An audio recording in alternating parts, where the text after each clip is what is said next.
The subtle art of not giving a F bye mark Manson इस best selling book के chapter 4 से आज मैं आपके साथ शेयर करूंगा कुछ ऐसे आंखें खोल देने वाले इंसाइट्स जिसमें ये बताया गया है कि क्यों हमें कभी भी बेस्ट बनने की कोशिश नहीं करनी चाहिए।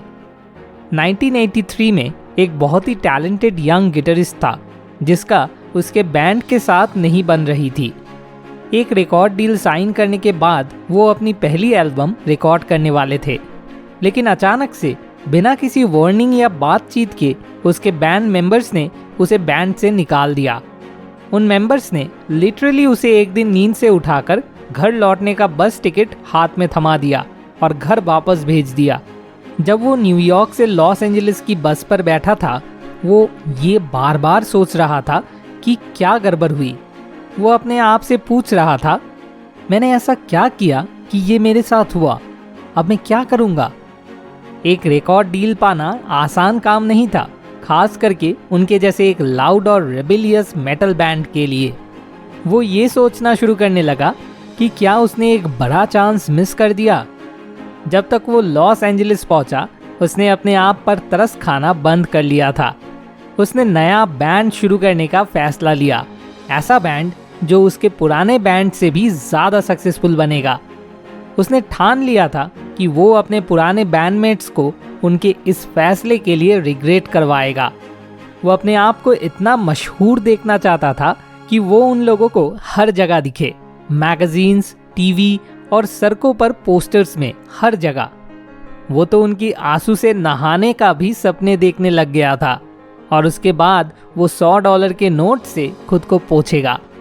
म्यूजिक के पैशन से खुद को भरकर उसने बिना थके दिन रात काम किया। महीनों तक वो अपने बैंड के लिए बेस्ट म्यूजिशियंस ढूंढता रहा, वो म्यूजिशियंस जो उसके पिछले बैंडमेट से भी बेहतर हो। उसने ढेर सारे गाने लिखे और उन्हें लगातार प्रैक्टिस किया और कुछ सालों में ही उसके नए बैंड ने अपना खुद का रिकॉर्ड डील साइन किया और 1 साल बाद उनका पहला एल्बम गोल्ड सर्टिफाइड बन गया। इस टैलेंटेड गिटारिस्ट का नाम देव मस्टेन था और जो बैंड उन्होंने बनाया था वो था legendary heavy metal band Megadeth. उन्होंने 25 मिलियन से ज़्यादा एल्बम सेल किया और दुनिया भर में टूर किया। आज मस्टेन को हेवी मेटल की हिस्ट्री में मोस्ट ब्रिलियंट और इन्फ्लुएंशियल म्यूजिशियंस में से एक माना जाता है। अनफॉर्चुनेटली उन्हें जिस बैंड से निकाला गया था वो मेटालिका था, एक ऐसा बैंड जिसने 180 मिलियन से भी ज़्यादा एल्बम्स वर्ल्ड वाइड सेल किया और जिसे अक्सर सबसे महान रॉक बैंड्स में से एक माना जाता है। और इस वजह से 2003 में एक रेयर इंटरव्यू में मस्टेन ने इमोशनल होकर माना कि वो खुद को एक फेलियर मानता है।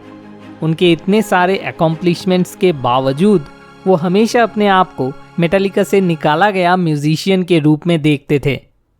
डेव मस्टेन को ये पता हो या ना हो, उन्होंने हमेशा अपनी सक्सेस और पॉपुलैरिटी को मेटालिका के साथ कंपेयर करी।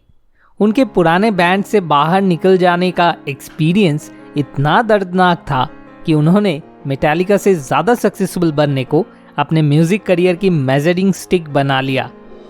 पर भले ही मस्टेन ने मेगाडेथ के साथ एक दर्दनाक इवेंट से कुछ पॉजिटिव बनाया हो, लेकिन मेटालिका की सक्सेस को अपनी सक्सेस की मेजरिंग टेप बनाकर रखना उन्हें सदियों तक सताता रहा।